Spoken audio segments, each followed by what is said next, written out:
voy a reaccionar sobre la historia de un país que me ha brindado mucho amor. El país que para mí es uno de los mejores independientemente de los otros. Vamos a reaccionar hoy a la historia de Perú. Y he visto que es un país muy hermoso, ¿verdad? Hay mucha gente que tal vez no le gusta, pero a mí sí me gusta. Y he visto algunas imágenes y algunas cositas por ahí y me han llamado la atención y quisiera visitar a Perú antes de morirme, en verdad. Eso es uno de los planes que yo tengo. Cualquier cosa que ustedes vean aquí que esté mal, ustedes me lo escriben aquí por chat. O sea, cualquier cosa que ustedes saben de la historia, que aquí esta persona lo puso y lo puso mal, ustedes lo corrigen en el chat para así yo también informarme. Y si está todo correcto, nada, seguimos chileando. Hoy en Memorias de Pezos vamos a narrar de principio a fin la historia del gran país inca por excelencia, Perú. Un país con una tradición cultural potentísima y que es sin duda una maravilla natural.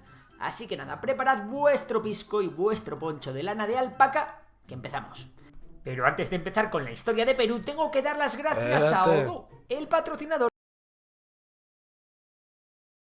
Mierda, nos metió 1 minuto y pico de promoción. El año 3000 a.C., cuando la conocida como civilización Caral dominaba la región, aunque hay muchas pruebas arqueológicas que sitúan a los humanos en la región de lo que hoy sería Perú incluso antes del 8000 a.C. Pero bueno, fueron los pobladores de Caral los primeros en tener cierto grado de desarrollo social, y esta gente no se quedó nada atrás de otras civilizaciones contemporáneas como los egipcios, chinos o indios. Esta civilización influyó en las distintas culturas posteriores que fueron apareciendo en la región. En lo que los historiadores conocen como el Horizonte Temprano, podemos encontrar a la cultura chavín entre el 1200 y el 400 a.C., cuyo rasgo más destacado era que representaban a un dios felino, símbolo de las transformaciones espirituales que la peña sufría con los alucinógenos. O sea que estamos hablando que desde esos años, desde el 1200 hasta el 400 antes de Cristo, ya en Perú se comenzaba a usar alucinógenos y adoraban un gato. ¿Un gato fue que él dijo? Dios felino, símbolo Sí, un dios felino. Wow. de las transformaciones espirituales que la peña sufría con los alucinógenos. Sí, la relación entre los humanos y las drogas es antiquísima. Luego estaban los paracas, que habitaban en la región sur, y no saltaban desde aviones. En lo que sí destacaban eran en sus amplios conocimientos de medicina. Entonces la medicina en Perú está igual que en vaina, que en Cuba. Está muy avanzada. Porque yo solamente he escuchado decir a la gente, no, yo voy a estudiar medicina para Cuba, porque en Cuba está muy avanzada. Pero nunca he escuchado a nadie decir, yo voy a estudiar medicina para Perú. Pero se nota aquí por la historia que el chico está narrando, que eso de la medicina viene desde mucho antes y en Perú la medicina también está más evolucionada que en cualquier otro país. Pueden ir a estudiar medicina. Así como en el culto a los muertos, con los que hacían una especie de grubs llamados fardos funerarios. ¿What? Mucho más tarde, a partir del primer siglo después de Cristo, aparece la cultura nazca en la fase llamada intermedio temprano, una gente que dejó unas enormes siluetas lineales con distintas formas, a veces con forma de humanos, de animales o de plantas. El origen y significado de estos glifos Mira el gato es ahí aún arriba. desconocido, pero lo cierto es que si quieres verlas bien, igual tienes que llevarte un dron con cámara. Por aquellos tiempos Una pregunta, ¿eso todavía está en Perú? Esos dibujos que la gente hicieron en esos tiempos, ¿eso todavía está en Perú? Porque si eso está todavía en Perú, cuando yo vaya, si Dios me da la oportunidad de ir, quiero ya conocer eso. en la región norte también estaban los moches, un pueblo muy artístico que dejó importantes Ah, bueno, cuando yo vaya para allá, quisiera ir a conocer eso. túmulos como las huacas del Sol y la Luna, y que parece que desaparecieron después de una sequía catastrófica. Luego llega el Horizonte Medio, con la aparición de culturas como la del Tiahuanaco, que se extendió por las actuales Chile, Bolivia y Perú, o la cultura Wari, una cultura de carácter conquistador. No obstante, los Wari acabaron por ser reemplazados poco a poco a partir del año 1000 por un grupo de pequeñas naciones-estado.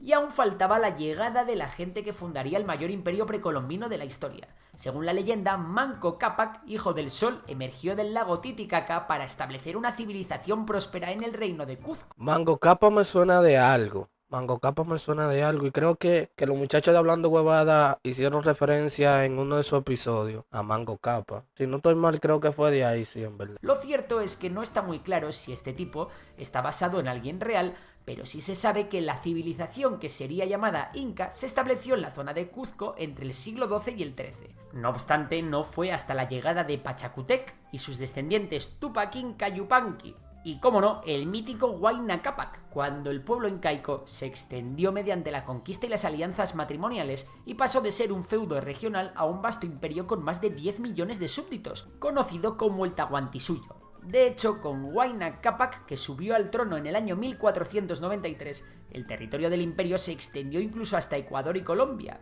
Y es que el legado de este imperio es una locura. Machu Picchu, Sacsayhuamán, Ollantaytambo son algunas de las espléndidas construcciones incaicas que aún se pueden visitar y admirar en Perú. Por cierto, por estas fechas, que coinciden justo con la llegada de los españoles, sucedió la Guerra Civil Incaica, en la que los hermanos Huáscar y Atahualpa se enfrentaron en dos bandos opuestos. Como muchos sabréis, fue Atahualpa el que se llevó el gato al agua. Más o menos, a la vez, en el 1528, Francisco Pizarro y su mano derecha Diego de Almagro desembarcaron en Tumbes, en la costa norte de Perú, y descubrieron las riquezas minerales de la región. 4 años más tarde, los invasores españoles volvieron cargados de armas, caballos, esclavos y un batallón, y se encontraron con el tremendo lío que había allí montado con la guerra civil. Así los españoles aprovecharon las guerras internas para aliarse con otros pueblos de dentro del imperio para derrotar, apresar y finalmente ejecutar a Atahualpa y a la resistencia que allí quedó. Entonces una pregunta, ¿Atahualpa era malo? ¿Atahualpa traicionó a Perú? Porque si vinieron los españoles, hicieron alianza, con peruanos para eliminar a un peruano, o sea, Atahualpa, ¿él era malo o qué pedo? ¿Se rebeló contra el pueblo? ¿O quién fue el malo de esta historia? Porque los españoles, al igual que en Perú, aquí vinieron y tenemos aquí un famosísimo refrán, y es que nos cambiaron espejo por oro. O sea, todo el oro de nosotros se lo llevaron y nos dejaron espejitos. Bueno, nos dejaron no, a los que estaban en ese tiempo. Pero entonces aquí, no me acuerdo cómo se llama, Atahualpa, él se rebeló contra el pueblo peruano. Consecuentemente, la llegada de los españoles produjo el colapso de la sociedad indígena, y ya fuese por las enfermedades traídas de Europa como por las guerras y ataques de los invasores. Se robaron. Sí, aquí se lo robaron también, pero tú sabes que aquí existían los indígenas. O sea, antes de estar la civilización ahora como está, existían los indígenas. La primera persona que poblaron este país fueron indígenas. Se rebeló contra los españoles. Ok, entonces los españoles fueron en modo conquista, o sea, quedarse con el país. Entonces él se rebeló y quiso, o sea, como buen peruano se rebeló y quiso que le devolvieran su país. O sea, quería liberar el país del imperio español. Aquí fue súper diferente. Aquí ellos vinieron nada más, se llevaron el oro, le dejaron espejito a la gente que estaban en ese tiempo y ya se fueron. Construyeron alguna cosa, aquí está la casa de Colón, están unos museos y una cosa ahí, pero no fue de que tan como veo que fue allá en Perú que se rebelaron contra los españoles y de todo. La población nativa se redujo extremadamente.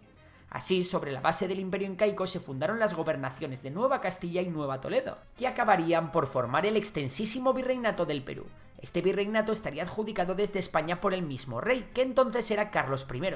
Durante la era virreinal ocurrió un largo proceso de mestizaje en el que la pirámide social se fue dibujando poco a poco. Los españoles peninsulares estaban en la cúspide, después estaban los criollos, que eran nacidos en América con padres españoles, mientras que los mestizos estaban por debajo de ellos. Después estaban los propios indígenas, únicamente seguidos por los esclavos traídos de África.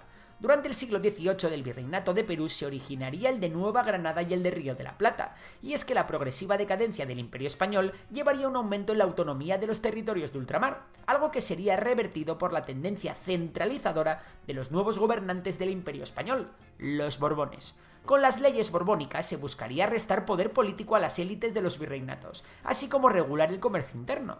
Esto llevaría al descontento de la población y a varios levantamientos. Desafortunadamente, la tensión con los indígenas nunca desapareció, y en el año 1780, cuando la corona española se pasó con los impuestos, un líder llamado José Gabriel Condorcanqui, descendiente del inca Túpac Amaru, comenzó una rebelión que se propagaría por las regiones argentinas y bolivianas. Este hombre se puso como nombre Túpac Amaru II y fue uno de los revolucionarios más importantes de la historia del continente. Sin embargo, las represalias fueron durísimas para él.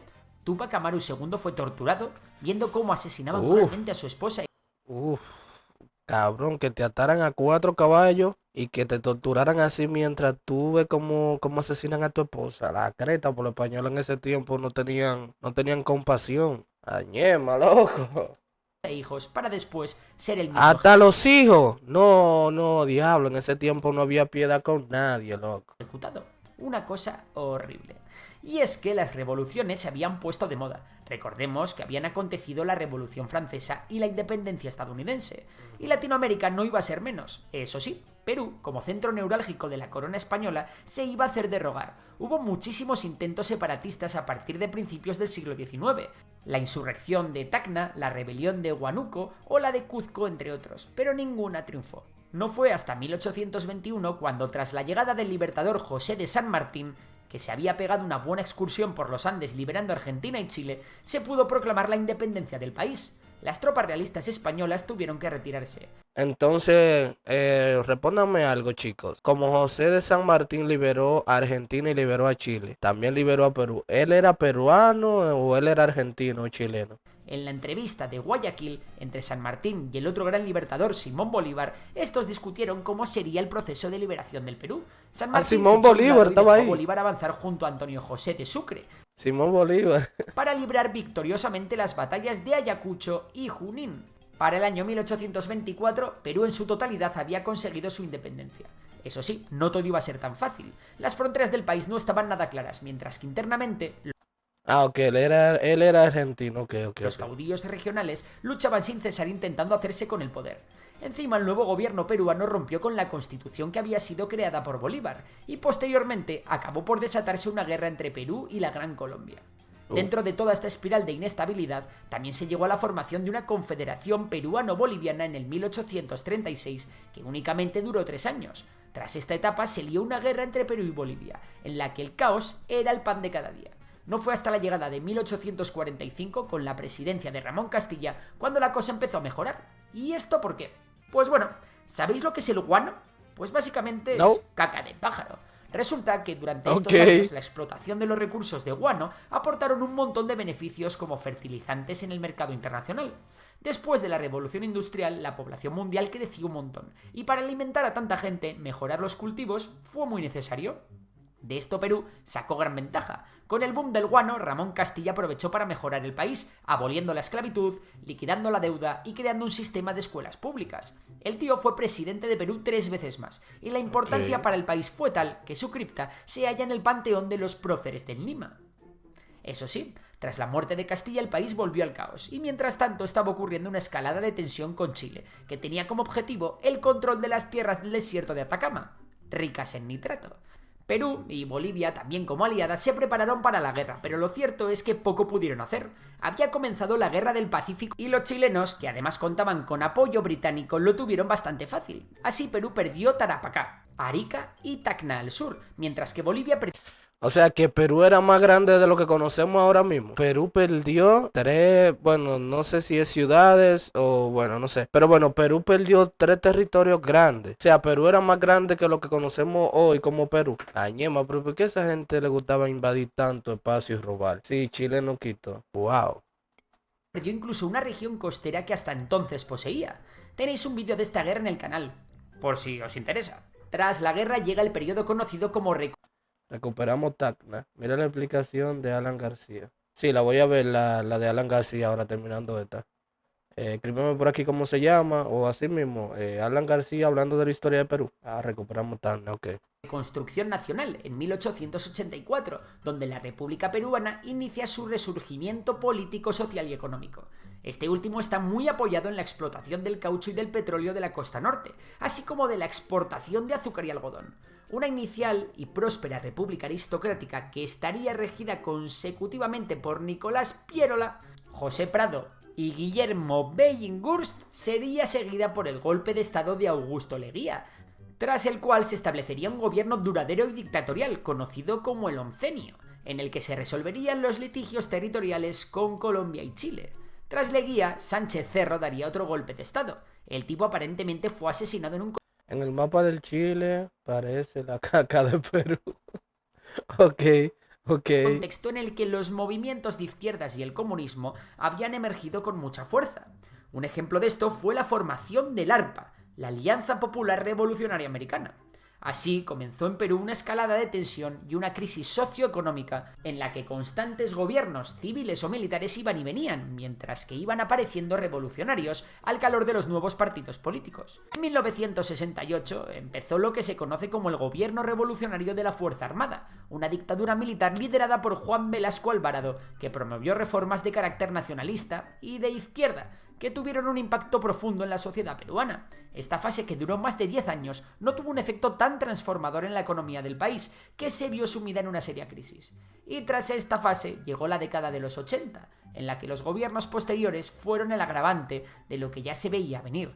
Un programa económico que llevó a Perú a una hiperinflación del más del 7000% y una evidente bancarrota. Con esta situación y miles de personas sumidas en la pobreza más absoluta, también se acrecentaron las tensiones internas. Cambiche 300, mixto 400, pipo, pero eso era la comida que estaba así tan cara. Mierda, vale. Ceviche 300. ¿Cuánto cuesta un ceviche ahora ya? Aquí en esta imagen presenta que son 300. En Perú es claro, en Chile es claro. Ok.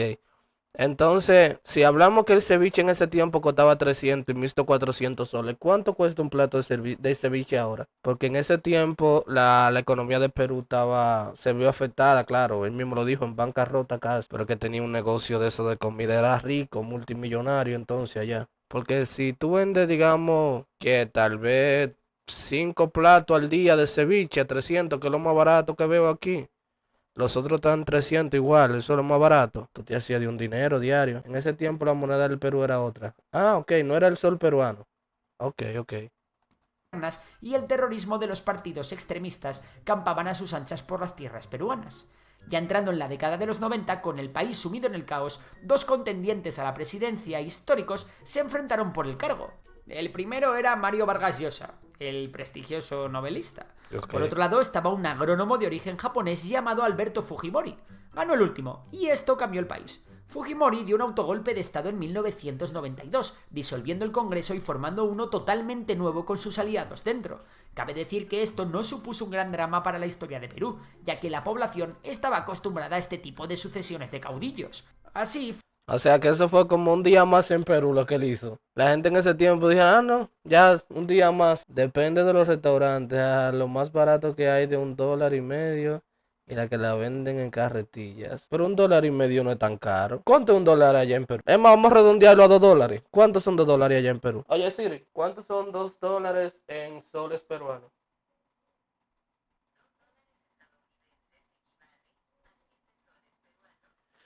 Pero cabrón, son 7 soles, loco. O sea, tú me estás hablando de que en ese tiempo un plato de ceviche te valía 300.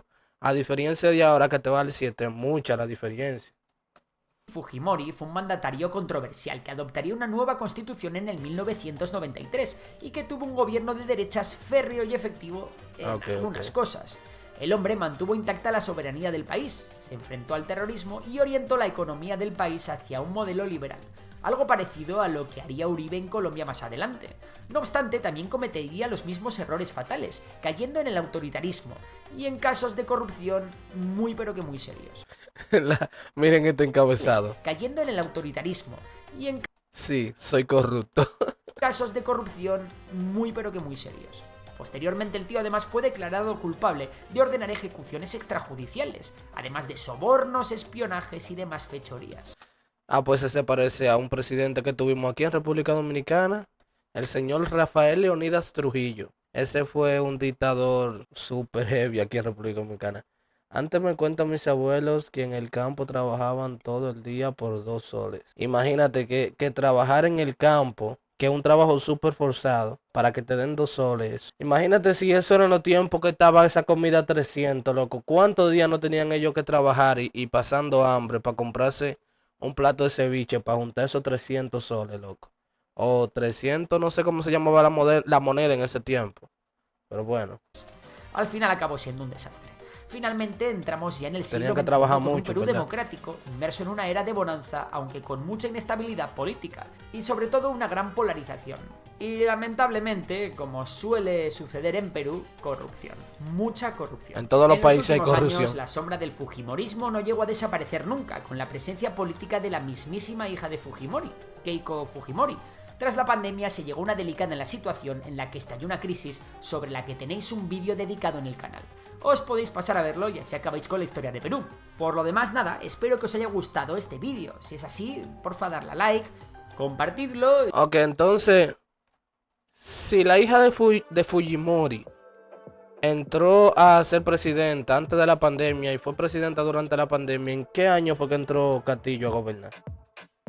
Castillo entró en pandemia, porque si Castillo entró en pandemia, no le dieron mucho tiempo gobernando, no ganó ella. Ah, ok, pero ella era contrincante de Castillo, entonces Castillo entró antes de la pandemia. ¿Y porque ella la mencionan aquí como si fuera presidenta? Como si hubiese sido presidenta, perdón. Keiko cada 4 años postulaba y nunca ingresaba.